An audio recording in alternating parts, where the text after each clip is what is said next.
Bienvenidos a Cruce de Palabras por Telesur. Soy Luis Hernández Navarro y nos acompaña en el estudio el economista Octavio Rosas Landa.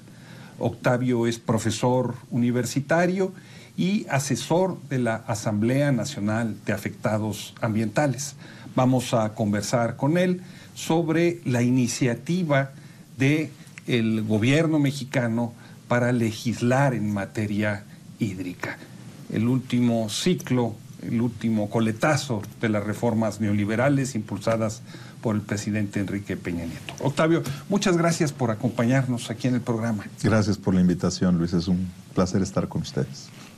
El gobierno amenaza con legislar, y digo amenaza porque ya trató de hacerlo hace unos par de años, 3 años, y finalmente la propuesta del partido gubernamental fue descarrilada, no caminó. Pero quieren legislar en materia hídrica. Y el pretexto es que hace falta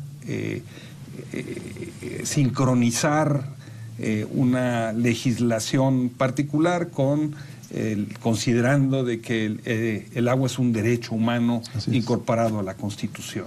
¿Es esto cierto? Sí, es muy importante, como lo mencionas, porque si recuerdas,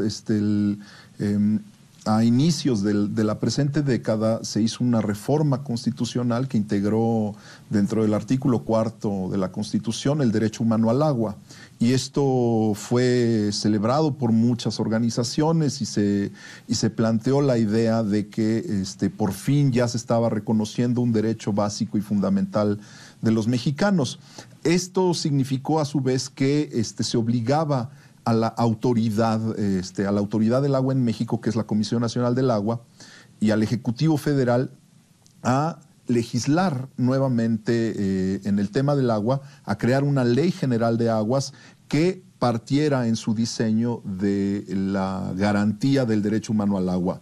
Todo esto es el gran escenario y el gran teatro con el cual nos quieren vender la nueva iniciativa de ley, con la cual pretenden simular que van a proteger y garantizar el derecho humano al agua, cuando en realidad la Ley General de Aguas que está proponiendo la bancada del PRI es violatoria del mismo derecho que pretende proteger.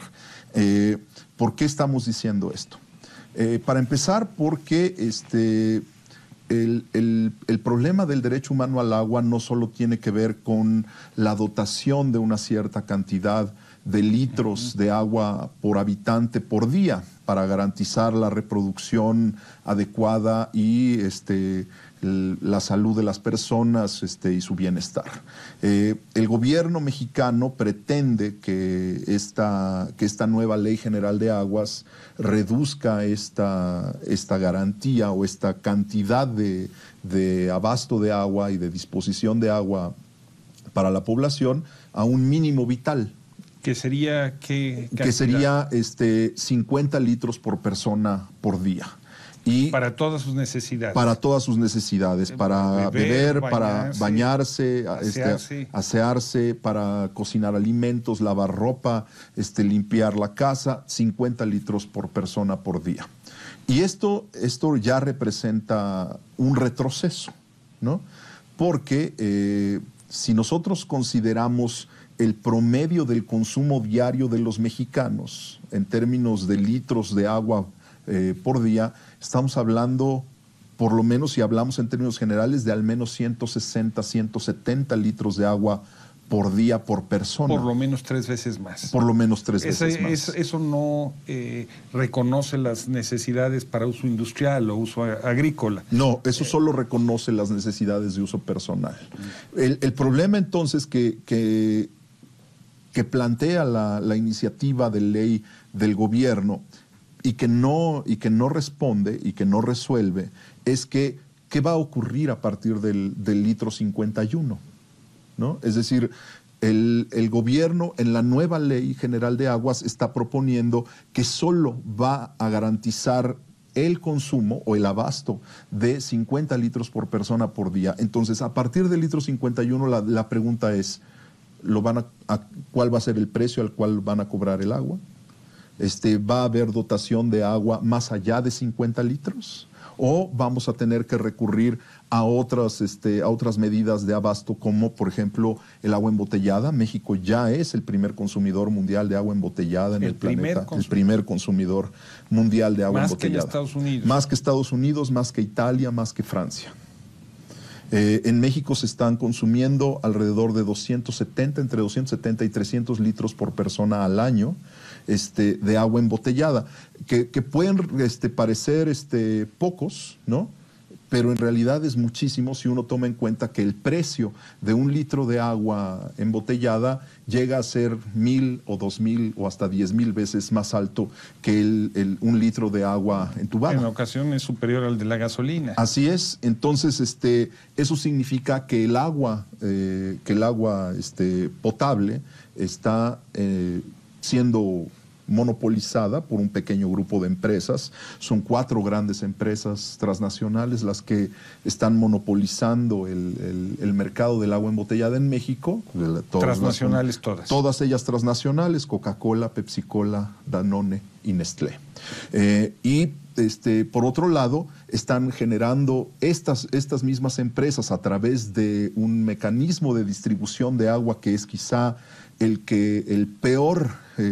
de peor diseño y el menos eficiente de todos para distribuir el agua, que es el embotellado, porque pues, se realiza a través de pequeños contenedores que son producidos con plástico, con petróleo, tienen un enorme gasto energético, tienen una enorme huella hídrica y terminan muchos de ellos, la gran mayoría de ellos, estos contenedores, en los basureros de todo el país y en las calles, en los ríos, en los campos de todo el país.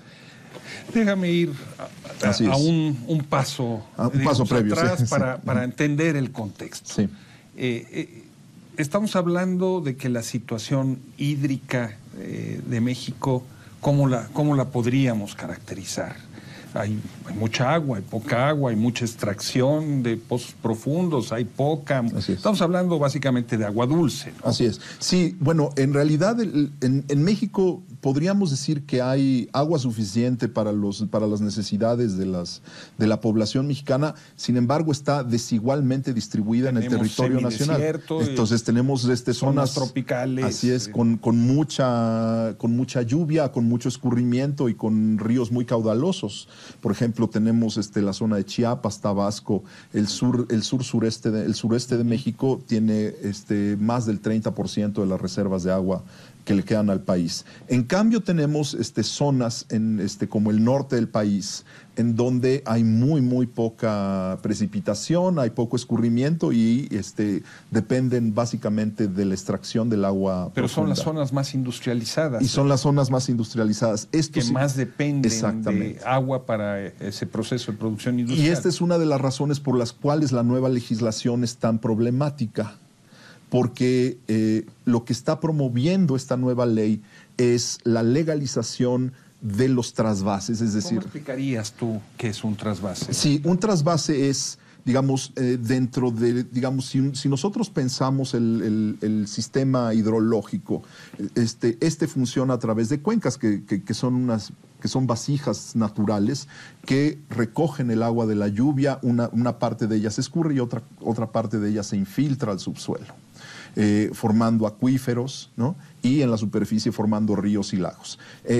Esto significa que tiene que haber una cierta cantidad de agua al interior de ese recipiente natural, que es la cuenca, para poder garantizar la existencia no solo de la población, o sea, para el consumo humano, sino que también para la existencia y la reproducción de los ecosistemas, es decir, la flora, la fauna y todas sus relaciones complejas que hay dentro de cada cuenca.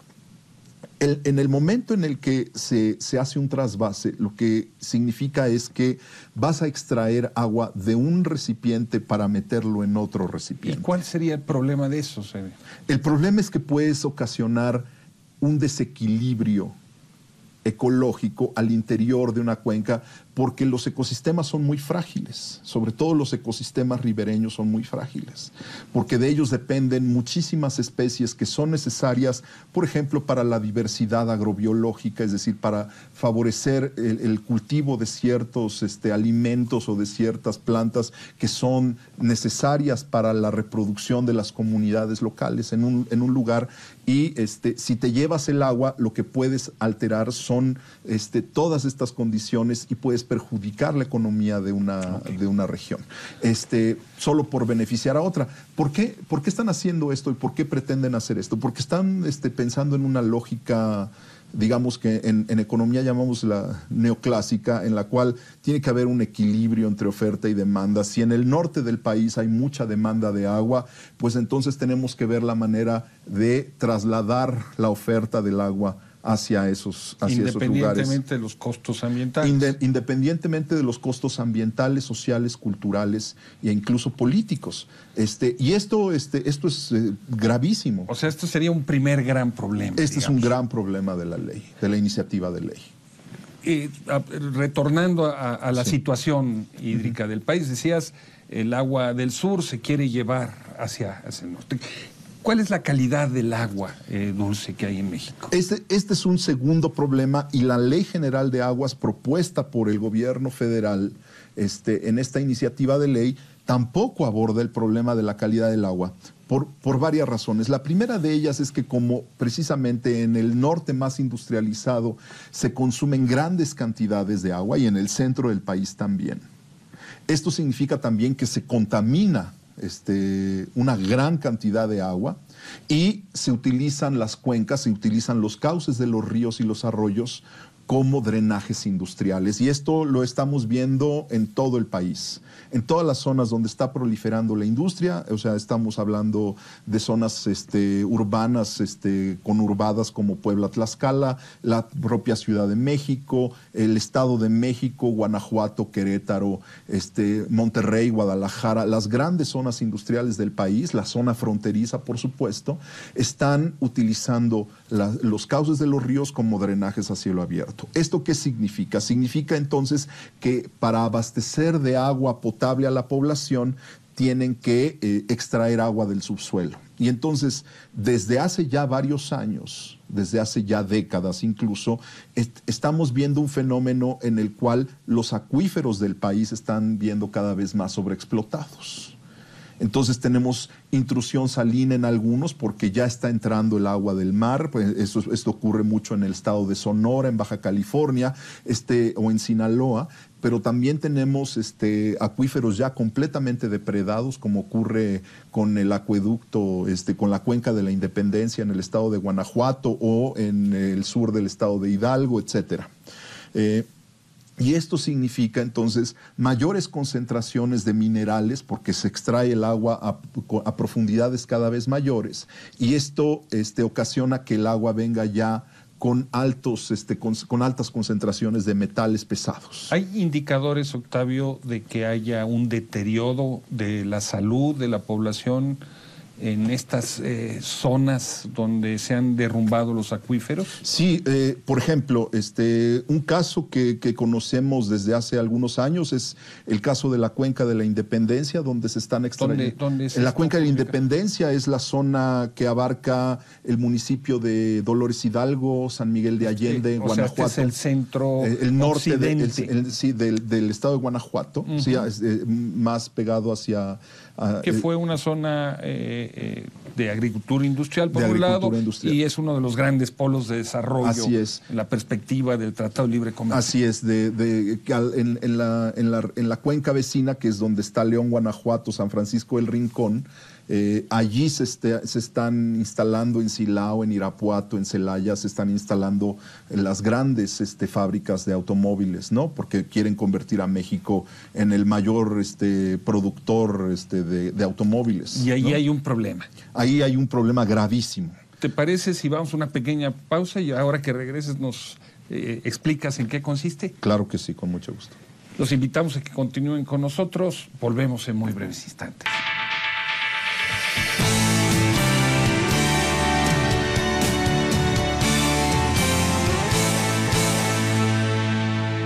estamos ya de vuelta en este cruce de palabras, conversando con el economista Octavio Rosas Landa, asesor de la Asamblea Nacional de Afectados Ambientales. Octavio, antes de irnos al corte, te preguntaba cómo era la calidad del agua dulce, si había sufrido algún proceso de deterioro por estos booms de empresas manufactureras. Y nos estabas explicando una situación de una región de México ligada a la producción automotriz. Así es. Durante muchos años, esta zona del norte del estado de Guanajuato, que es la llamada cuenca del río La Laja o la cuenca de la Independencia, porque ahí está el municipio de Dolores Hidalgo, cuna de la Independencia Nacional, y también está San Miguel de Allende, San Luis de la Paz y otros municipios. Es una región que tradicionalmente está dedicada a la agricultura y últimamente mucho más a la agricultura industrial, producción de ajo, producción de brócoli, pero sobre todo para exportación. Y al lado de esta cuenca se están instalando los grandes nodos de la industria automotriz que han promovido las dos últimas administraciones federales.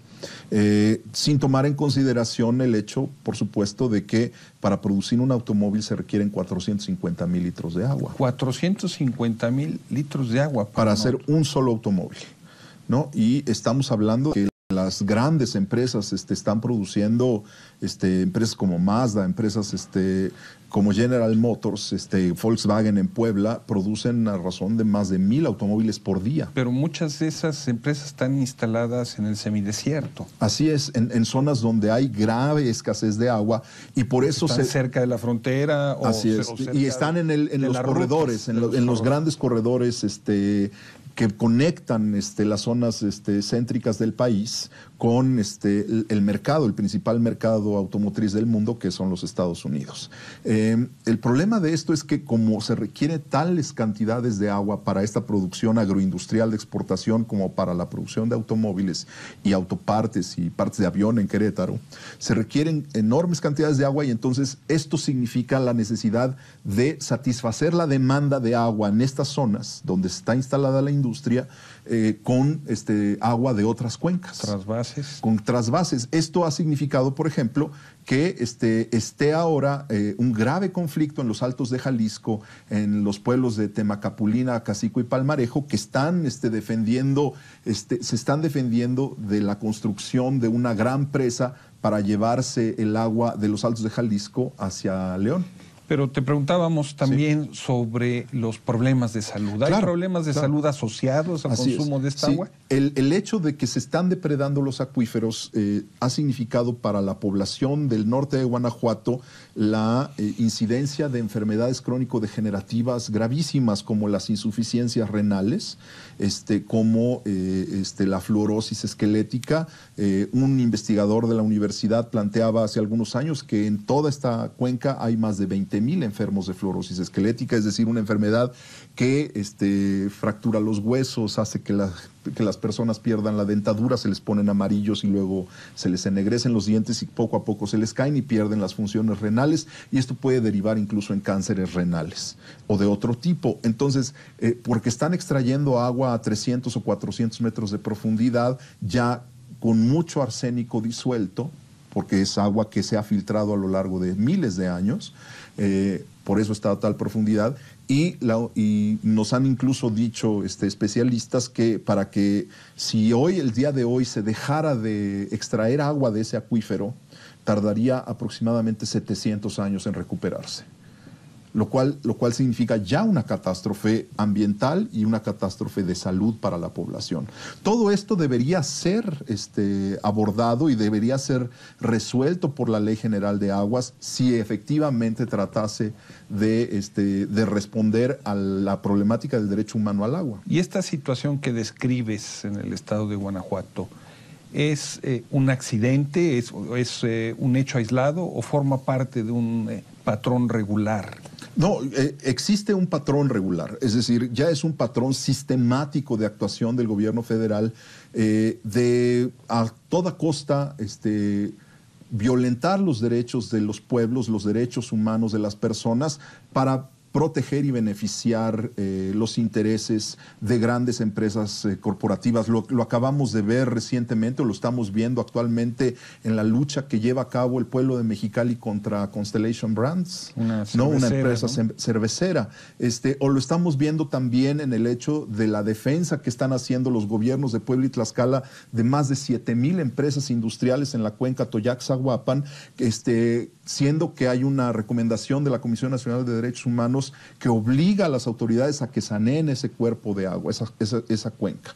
Y sin embargo, los intereses de las grandes empresas automotrices, metalmecánicas, químicas, papeleras, están prevaleciendo sobre ¿No hay los... una legislación ambiental que proteja esto? En principio la hay, pero tenemos una norma, tenemos una ley general del equilibrio ecológico y la protección al ambiente que en realidad no protege nada, porque todo el apartado de inspección, vigilancia y sanción se convirtió en un artículo en el cual se deja a la industria la autorregulación de la protección del medio ambiente. Entonces la industria es la que sabe lo que hace y entonces ella va a ser la responsable de cuidar y proteger el medio ambiente, siendo que, digamos, esto es ya propiamente una renuncia del Estado mexicano de su obligación de garantizar los derechos. O sea, el gobierno mexicano le otorgó a estas empresas transnacionales, en su mayoría, una moratoria ambiental de facto. Así es, porque esto es uno de los beneficios que ofreció el gobierno mexicano al gobierno norteamericano en la negociación del Tratado de Libre Comercio. Esta es una ventaja comparativa real del Tratado de Libre Comercio para los Estados Unidos y para las empresas tanto norteamericanas como de otros países. Bueno, nos has descrito el consumo de agua embotellada en México, que adquiere niveles dramáticos. El trasvase de una cuenca a otra, el abatimiento de los mantos freáticos. Nos has descrito también las consecuencias que esto tiene en el terreno de la salud. Así es. ¿Hay algún otro elemento a considerar que no estamos, de lo que no hemos hablado aún en la situación hídrica? Hay un elemento que me parece central en todo este análisis y que creo que es muy importante que se integre, y es el problema de la falta de información.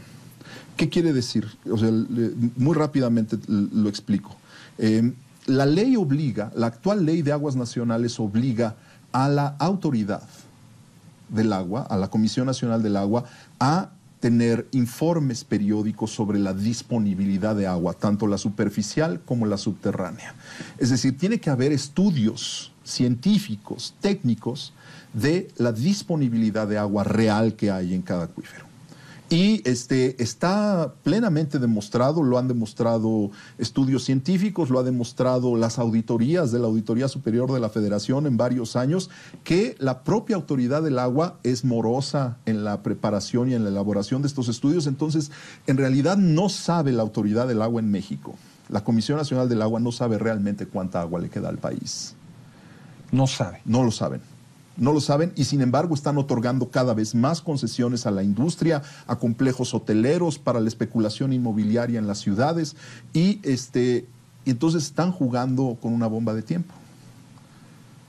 Por eso, en la iniciativa de ley, pretenden reducir el derecho humano al agua a 50 litros por persona por día, porque lo que quieren es poder disponer de toda el agua que sobre para poderla entregar libremente a las grandes empresas transnacionales. Y esto es una conculcación del derecho al agua. Que la utilizan no para el consumo humano, excepto las empresas que la venden embotellada. Así es. Estamos hablando de uso industrial, estamos hablando de uso agrícola. Y estamos hablando de exportaciones virtuales de agua, porque toda la mayor parte de la producción industrial del país ni siquiera se queda en el país. Entonces, todos los recursos hídricos que se están depredando por un lado, es decir, que se están utilizando para la producción industrial, ni siquiera se quedan estos recursos hídricos en el país, sino que están siendo exportados. Un factor adicional, te quería preguntar si esto tiene que ver también con la nueva legislación, asociado con la nueva legislación que hay en el terreno de la industria petrolera, es el fracking. Claro. La obtención de petróleo, ¿no?, por la vía del método de la fractura. Así es. Que utiliza grandes cantidades de agua. Así es. ¿Esta legislación tendría también que ver con la promoción del fracking? Por supuesto. Una de las razones por las cuales esta ley es tan importante para el gobierno de Enrique Peña Nieto es que es un complemento necesario, de acuerdo con su visión, de la reforma energética. Para, digamos, ahora que se abrió todo el territorio nacional a la exploración, a la explotación petrolera, gasera y además de transporte. El fracking tiene que ver con el gas. Exactamente. Sí. Y para la extracción del gas de lutitas se requieren enormes cantidades de agua. Dependiendo del pozo que se trate y de la zona que se trate, pueden ser entre 20 millones y 100 millones de litros lo que se requiere de agua para perforar un pozo de fractura hidráulica, de fracturación hidráulica. Y es agua que tiene que ser necesariamente contaminada porque tiene que ser inyectada y mezclada con sustancias químicas tóxicas para poder fracturar el subsuelo, y que además eventualmente lo que va a ocurrir es que como liberas el gas que está atrapado en las formaciones rocosas, termina una parte de este gas va a terminar contaminando los acuíferos. Esto ya está ocurriendo en los Estados Unidos, pero también aquí ya hay cientos de pozos ya perforados o en proceso de perforación en zonas como el estado de Veracruz y la Sierra Norte de Puebla. Y podríamos decir que esta legislación busca también darle facilidades a la minería a cielo abierto. Por supuesto. Ya el artículo, la ley minera mexicana ya de suyo era un atentado contra los derechos de los pueblos, porque plantea la ley minera que el agua que encuentren las empresas mineras a lo largo de su explotación, de la explotación de los fondos mineros, es propiedad o ya es en concesión automática para las mineras. Pero si a esto le agregas que está ocurriendo también un gran mercado de concesiones, y que como están despojando a los pueblos no solo de las tierras para la minería, sino que además los están despojando de sus concesiones de agua. Se está prohibiendo, por ejemplo, en Oaxaca, en valles centrales, se prohíbe en los valles centrales se prohíbe a los campesinos perforar pozos para extraer agua para regar, pero se autoriza a las mineras y se les otorgan nuevas concesiones para poder seguir explotando. Y esto es gravísimo para las comunidades. Una nueva ley, podríamos resumir entonces, no para fomentar y cuidar el consumo humano, sino para favorecer los trasvases y el fracking. Así es una ley de despojo y es una ley que no garantiza la supervivencia del país frente al cambio climático. Octavio, muchísimas gracias por estar con nosotros en este cruce de palabras. Y gracias. Ustedes, amigos y amigas, muchas gracias por su amable asistencia el día de hoy. Y ya saben, los esperamos la semana que viene aquí en Telesur.